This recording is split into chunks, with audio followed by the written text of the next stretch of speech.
The Church of Saints Giovanni and Reparata resides quietly in the shadow of its big brother, the Cathedral of St. Martin, with the latter standing a mere 300 feet from the former.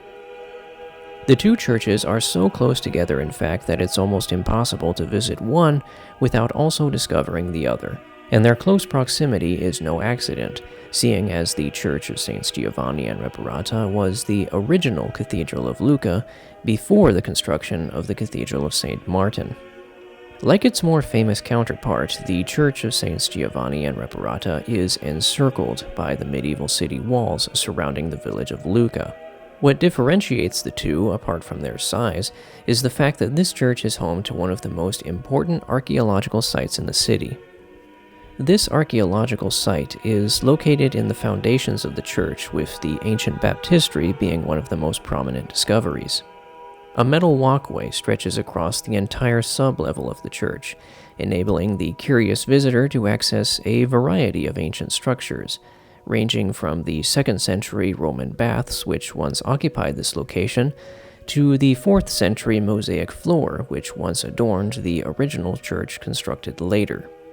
This archaeological site is in many ways a snapshot of the evolution of Lucca from its foundation in Roman times up until the Middle Ages, as we can see through the stratigraphic succession of the structures here.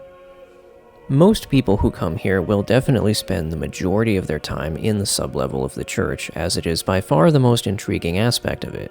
That being said, there are a few other points of interest that are worth noting here. One of these is the Chapel of St. Ignatius, designed by Domenico Martinelli after the 17th century Baroque style. Nearby, you can also find a Roman sarcophagus dated from the 2nd century, as well as a variety of murals, frescoes, and some particularly lifelike statues of Our Lord and Our Lady.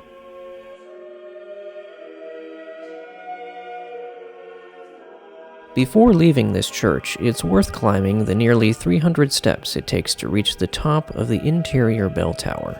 The stairwell is a fairly modern design and replaces the original steps.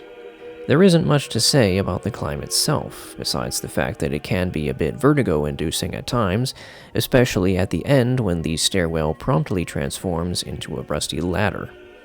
The view from the top is impressive enough to make it worth the trip, however, especially given how close the Cathedral of St. Martin is from this vantage point. Overall, I'd say the Church of Saints Giovanni and Reparata is largely underrated. It may not be very elaborate, but it does offer a wealth of history to explore, especially for those who take the time to look.